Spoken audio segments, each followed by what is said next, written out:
Guys नमस्कार, स्वागत है आपका आज की एक अगली नई वीडियो में। दोस्तों, आज की वीडियो में हम बात करेंगे समास के बारे में, जो आप लोग हिंदी व्याकरण का एक प्रमुख पॉइंट है जो आप लोग देखेंगे। समास काफ़ी इंपॉर्टेंट पॉइंट है। आशा नहीं, पूरा विश्वास है कि आप आज की पूरी वीडियो अगर देख लेंगे तो समास के बारे में आपके अंदर कुछ भी डाउट नहीं रह जाएगा। तो उससे पहले आपसे रिक्वेस्ट करेंगे कि चैनल पर नए हैं तो चैनल को सब्सक्राइब करिए, बेल आइकन को प्रेस करिए और दोस्तों के साथ शेयर करें और वीडियो लाइक जरूर करें। चलिए देखते हैं समास कहते किसे हैं। तो दो या दो से अधिक शब्दों या वाक्यों का संक्षिप्त रूप ही समास कहलाता है। समास होता क्या है, देखिएगा, जब दो वाक्य हों, दो शब्द हों, जब जुड़कर एक नए शब्द का निर्माण कर दें, एक छोटा शब्द बना लें, उसी को क्या बोलेंगे, समास बोलेंगे। समास का मतलब होता है संक्षिप्त रूप। क्या होता है दोस्तों, समास का मतलब होता है संक्षिप्त रूप। अगर हम ऐसा बोलें कि समास का मतलब संक्षिप्त रूप होता है तो यह गलत नहीं होगा। आपको इतनी बात ध्यान देना होगा। जैसे कि मान लीजिए, आपको एक डाउट यहीं पे होगा कि समास में वाक्य जुड़ते हैं। समास में कौन कौन जुड़ता है, वाक्य जुड़ता है या शब्द जुड़ता है। लेकिन आप लोग पढ़ेंगे संधि, तो जब संधि पढ़ेंगे तो संधि में क्या जुड़ेगा, वर्ण जुड़ेगा। तो आपको एक बात ध्यान देना होगा। तो जब संधि की आप परिभाषा पढ़ेंगे तो दो वर्णों के मेल को संधि कहेंगे, लेकिन दो वाक्यों के मेल को क्या बोलेंगे, समास बोलेंगे। वाक्य जुड़ेगा या तो शब्द जुड़ेगा और जुड़कर संक्षिप्त शब्द बना लेंगे, उसको हम लोग क्या बोलेंगे दोस्तों, समास बोलेंगे। चलिए आपको बताते हैं। जैसे कि मान लीजिए, एक समास में होता है जैसे राजपुत्र, राजपुत्र ऐसे दे दिया तो राजपुत्र का मतलब होता है राजा का पुत्र। इसका मतलब क्या होगा, जैसे इसको मैं तोड़ूं अगर इधर करके, तो राजा का पुत्र। राजपुत्र का मतलब क्या होगा, राजा का पुत्र। तो जब राजा का पुत्र, ये आपका क्या है, समास विग्रह है। क्या है, समास विग्रह। आप लोग जब आगे पढ़ेंगे तो देखेंगे। तो आप लोगों को मैं एक बात बता दूं, समास जब आप पढ़िएगा तो दो या दो से अधिक शब्दों या वाक्यों का संक्षिप्त रूप ही समास कहलाता है। समास का मतलब होता है संक्षिप्त रूप या संक्षेपीकरण। किसी भी वाक्य का संक्षेपीकरण करना ही क्या कहलाता है, समास कहलाता है। समास में आपको दो पॉइंट मिल जाएगा दोस्तों। एक मिलेगा समासिक पद, ये समासिक पद या समास, और दूसरा मिल जाएगा समास विग्रह। तो जो आप लोग देखिए, यह समासिक पद है और ये क्या है, समास विग्रह है। क्या है, समास विग्रह है।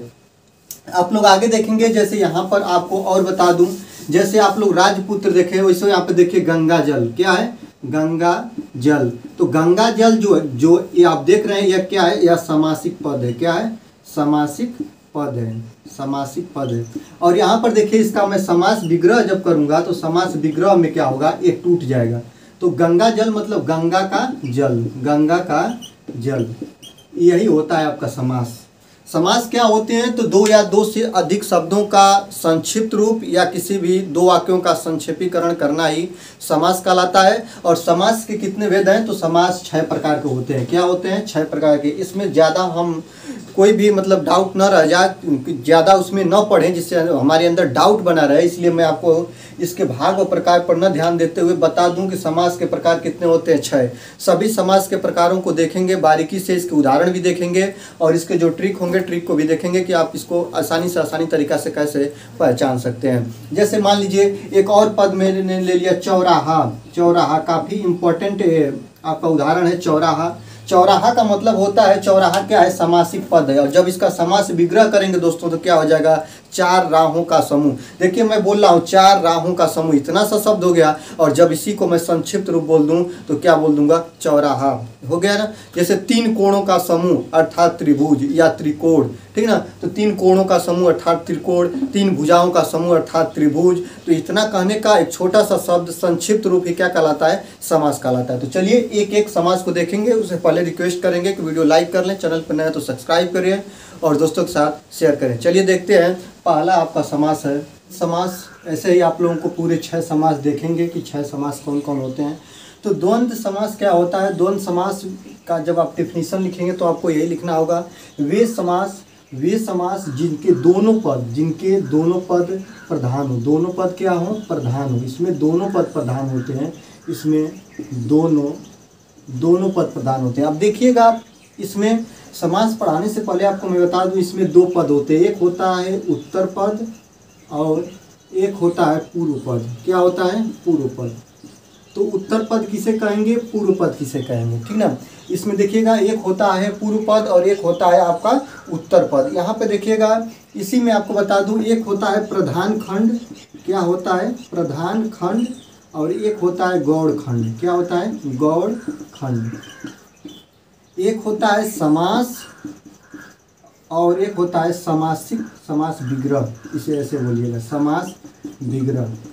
इतना पॉइंट तो आपको देखना होगा समास पढ़ने के लिए। सबसे पहले देखिएगा, पूर्व पद क्या है, उत्तर पद क्या है, प्रधान खंड क्या है, गौड़ खंड क्या है, समास क्या है, समास विग्रह क्या है, दोनों को आप ध्यान से देखिएगा। जैसे कि मैं एक एग्जाम्पल ले लूँ, जैसे कि द्वंद्व समास का एक एग्जाम्पल, जैसे भाई बहन ले लिया जाए, भाई और बहन ले लिया जाए, ठीक ना, चाहे माता पिता ले लिया जाए, माता पिता मैं ले लिया एग्जाम्पल के तौर पे। तो आप देखिएगा, इसमें दो पद होते हैं। जैसे कि एक पद होता है, आगे वाले को पूर्व पद कहा जाता है, पीछे वाले को उत्तर पद। जैसे भाई है, इसको क्या बोलेंगे पूर्व पद, बहन को क्या बोलेंगे उत्तर पद, माता को क्या बोलेंगे पूर्व पद, पिता को क्या बोलेंगे उत्तर पद। यह भी ध्यान दीजिएगा, पूर्व पद आगे वाले को पूर्व मतलब पहला पद, और उत्तर पद मतलब पीछे वाला पद अर्थात दूसरा पद। तो पूर्व पद उत्तर पद आप समझ गए होंगे। इसमें देखिएगा, प्रधान खंड गौड़ खंड, जो आप समासिक पद लेंगे, समासिक पद में जो मुख्य पद होगा उसको प्रधान खंड बोलेंगे,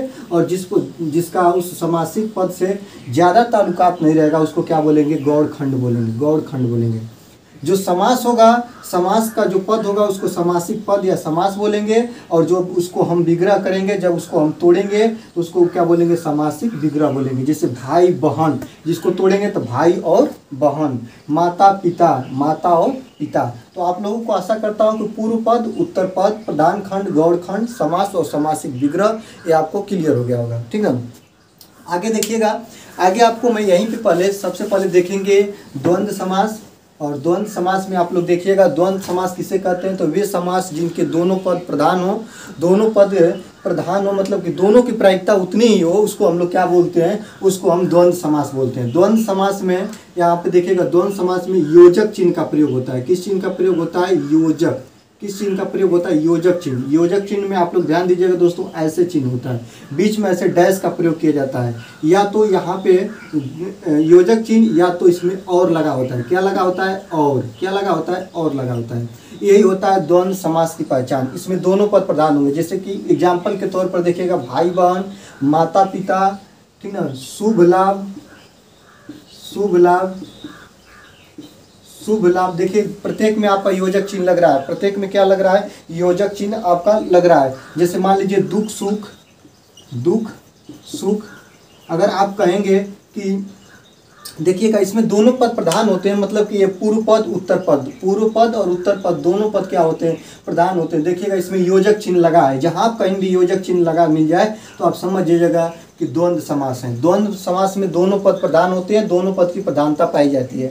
आप कैसे पता करेंगे, देखिए यहाँ पे द ट्रिक के माध्यम से देखें तो दो द है, मतलब दोनों पद की प्रधानता पाई जा रही है, अर्थात वह समास जिसमें दोनों पद की प्रधानता पाई जाती हो उसे हम लोग बोलते हैं क्या, द्वंद्व समास बोलते हैं। और इसके बीच में योजक चिन्ह लगा होता है। देखिए डैश, योजक चिन्ह जो होता है डैश का प्रयोग किया जाता है, और या तो और इसमें लगा होता है। जैसे भाई बहन यह समास है, और कह देगा कि भाई बहन में कौन सा समास है, जब आप इसका समासिक विग्रह करेंगे तो भाई और बहन अर्थात बीच में और शब्द मिला है, तो हम इस आधार पर कहेंगे कि यह द्वंद्व समास है। माता और पिता, अगर आप कहेंगे कि जैसे मान लीजिए ऐसा भी रूप कभी हो सकता है कि जैसे भाई है, भाई कहे कि यह मतलब कि यह जो है ये वाला पद जो पूर्व पद है, यह कहेगा कि मैं प्रधान हूँ, और ये कहेगा कि तुम गौड़ हो, तो कैसे हो जाएगा, भाई कभी बड़ा हो सकता है लेकिन बहन भी तो कहेगी कि मैं बड़ा हूँ। जैसे माता पिता, माता बोलेगी कि मैं बड़ा हूँ, मैं प्रधान पद हूँ, तो पिता भी बोलेगा कि अगर मैं नहीं रहूँगा तो तू क्या करेगी, ठीक है। तो ऐसे शुभ लाभ, दुख सुख, दुख कहेगा कि मैं बड़ा हूँ, तो सुख कहेगा अगर तू बड़ा है तो लोग मुझे क्यों इंतजार करते हैं। तो मतलब दुख सुख दोनों पद में क्या होती है, प्रधानता पाई जाती है। इस बात को आप लोग ध्यान देंगे।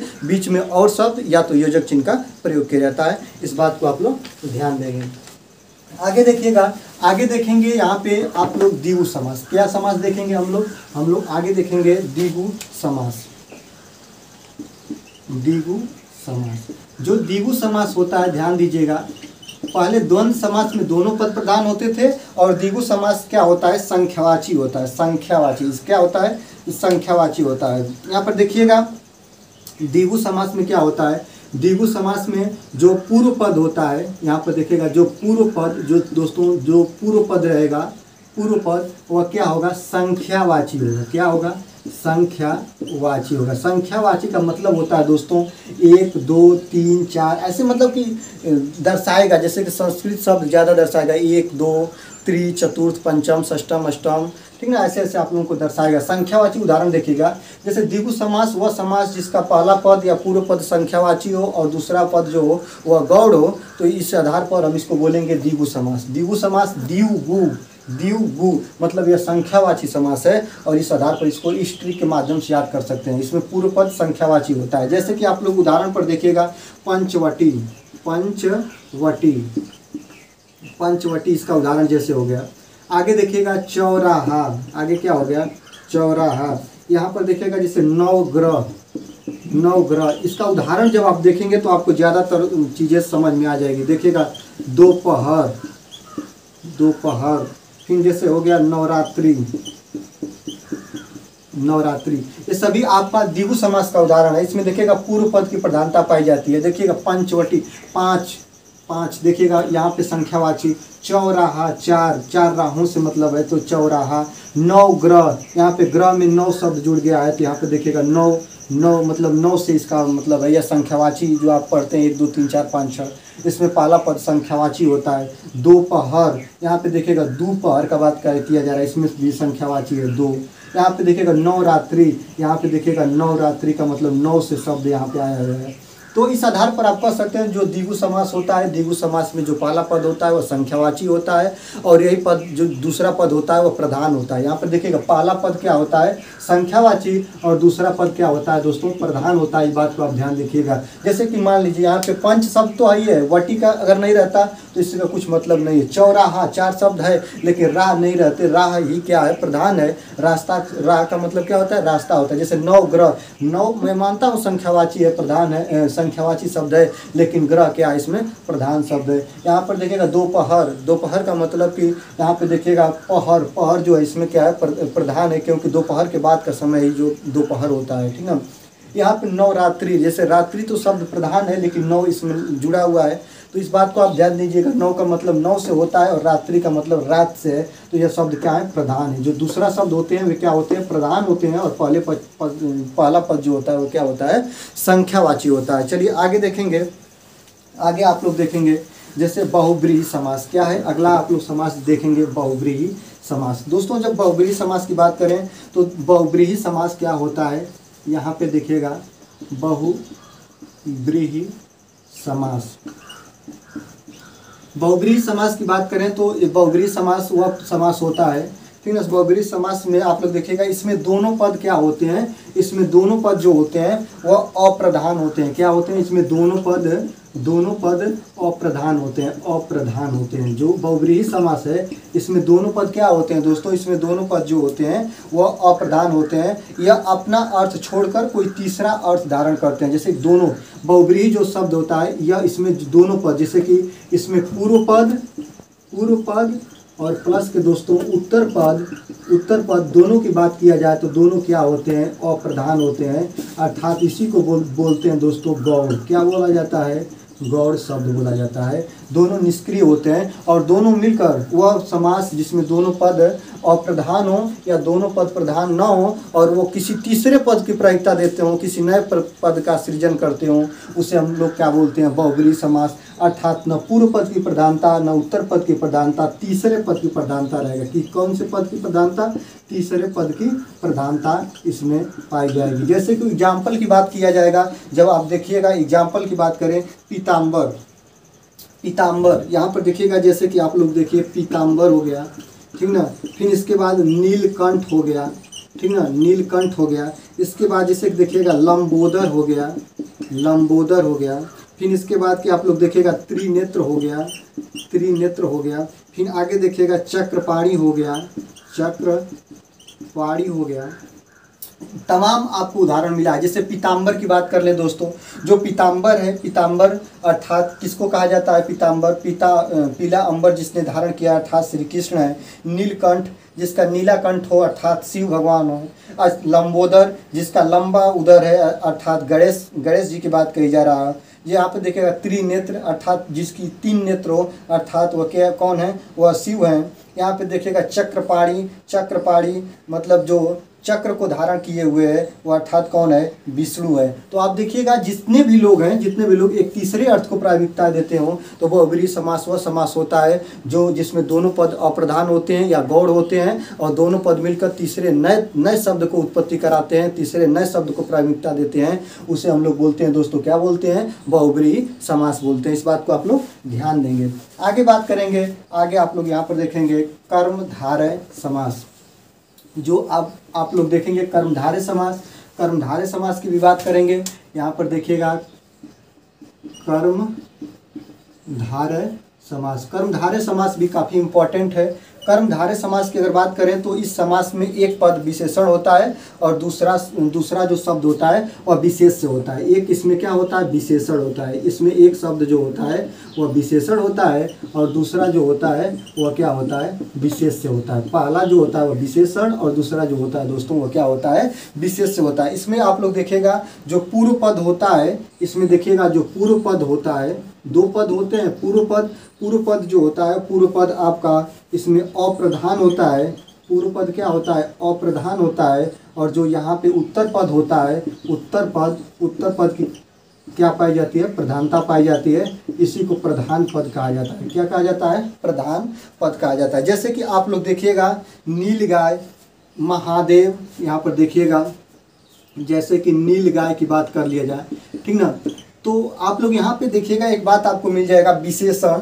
जो संज्ञा या सर्वनाम की विशेषता बताते हों उसे हम लोग क्या बोलते हैं? विशेषण बोलते हैं। जैसे संज्ञा या सर्वनाम, संज्ञा आप लोगों ने पढ़ा है और सर्वनाम, संज्ञा का ही दूसरा रूप सर्वनाम होता है। तो जो संज्ञा की विशेषता बताते हों उसी को क्या बोलते हैं? विशेषण बोलते हैं। जैसे विशेषण के बारे में आप जान दीजिए कि जो संज्ञा की विशेषता बताते हैं उसे हम लोग क्या बोलते हैं? विशेषण बोलते हैं। जैसे नील गाय हो गया, यह किसकी विशेषता बता रहा है? तो विशेष से आप लोग देखिएगा गाय की विशेषता बता रहा है अर्थात नीली गाय, ठीक ना। यहाँ पर देखिएगा यह कर्मधारय समास है। कर्मधारय समास वे समास होते हैं जिसमें पूर्व पद पर अप्रधान होता है और जो उत्तर पद होता है उत्तर पद की प्रधानता पाई जाती है और इसमें विशेषण और विशेष चीज़ें होती है। इसमें जो आप लोग देखिएगा जो इसमें पूर्व पद होते हैं, पूर्व पद की विशेषता बताई जाती है कि वह कैसा है। मतलब देखिए एक उदाहरण है नील गाय, मतलब नीली गाय। गाय तो एक आपका शब्द है, ठीक ना, यह प्रधान शब्द है, लेकिन अप्रधान शब्द जो है उसकी क्या बताएगा? विशेषता बताएगा।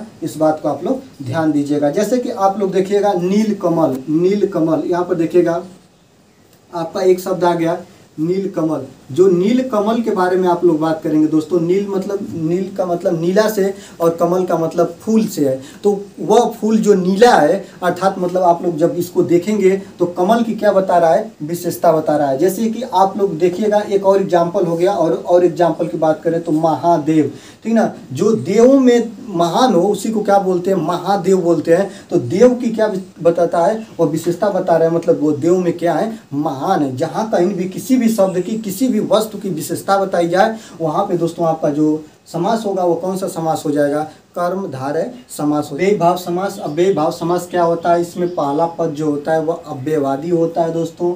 इसमें उपसर्ग का प्रयोग होता है और इसमें दूसरा पद जो होता है वह विशेषण बताता है। अर्थात जो संज्ञा या सर्वनाम की विशेषता बताते हैं उन्हें हम लोग क्या बोलते हैं? विशेषण बोलते हैं। लेकिन इसको ध्यान दीजिएगा, अव्ययभाव समास में सबसे पहला पहचानने का तरीका है, आपको इसमें सबसे कन्फर्म जो पॉइंट है उपसर्ग मिल जाएगा। उपसर्ग किसे कहते हैं? जो वे शब्द जो किसी शब्द के आगे लगकर उसके अर्थ को बदलते हैं उसको हम लोग क्या बोलते हैं? उपसर्ग बोलते हैं।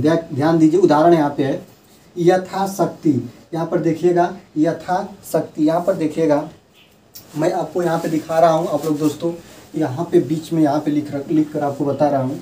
यहाँ पर देखिएगा यथाशक्ति।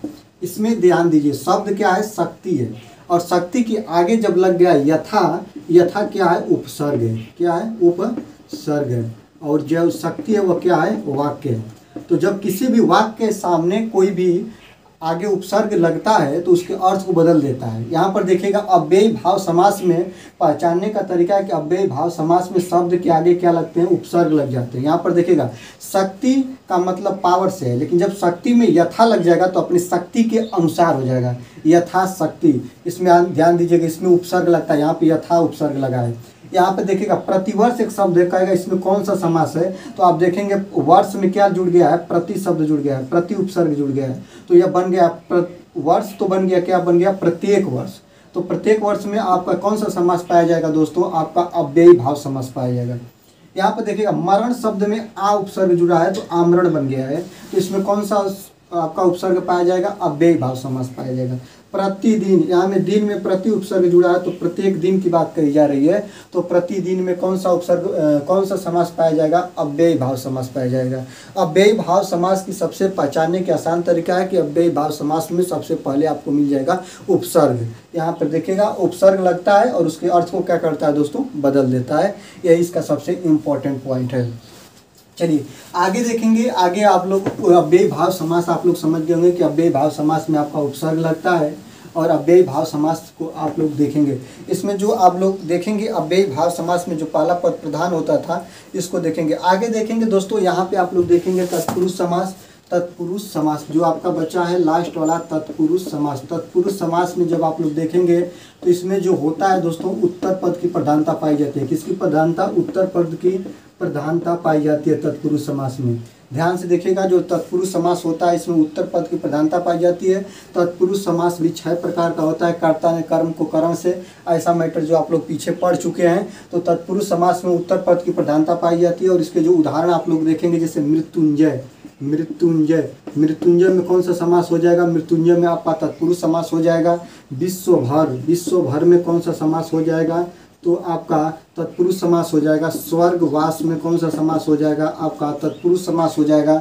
और गंगा जल, गंगा का जल, गंगा जल में कौन सा आपका समास हो जाएगा, आपका तत्पुरुष समास हो जाएगा। इसको जानने के लिए, इसको पहचानने के लिए सबसे पहले दोस्तों आप लोगों को करना क्या होगा, इसको जानने के लिए आपको कर्ता तत्पुरुष, कर्म तत्पुरुष और संप्रदान तत्पुरुष, अपदान तत्पुरुष और संबंध तत्पुरुष, अधिकरण तत्पुरुष, इसमें आप लोगों को ध्यान देना होगा। जो कर्ता ने कर्म को, ऐसे जैसे गंगा जल दिया है, गंगा का जल, जहाँ पे का आ जाए, से आ जाए, के द्वारा आ जाए, तो वहाँ पे आपका तत्पुरुष समास हो जाएगा। और तत्पुरुष समास की संख्या 6 होती है। इसको हम बाद में भी बहुत अच्छी तरीक़ा से पढ़ेंगे। और केवल आप लोगों को मैं आशा करता हूँ कि जितने भी समास देखे हैं, द्विगु, द्वंद्व, अव्ययी, तत्पुरुष, ठीक ना, तो जितने भी कर्मधारय समास थे, तो आप लोगों को आशा करते हैं कि बहुत अच्छे तरीके से समझ में आया होगा। कुछ भी और भी डाउट हैं इसमें, आप लोगों को तत्पुरुष समास है, तत्पुरुष समास की आपको केवल एक वीडियो मिल जाएगी जो आपको अच्छी तरीक़ा से इसमें समझ में आ जाएगा। तो चलिए आज की वीडियो में बस इतना ही।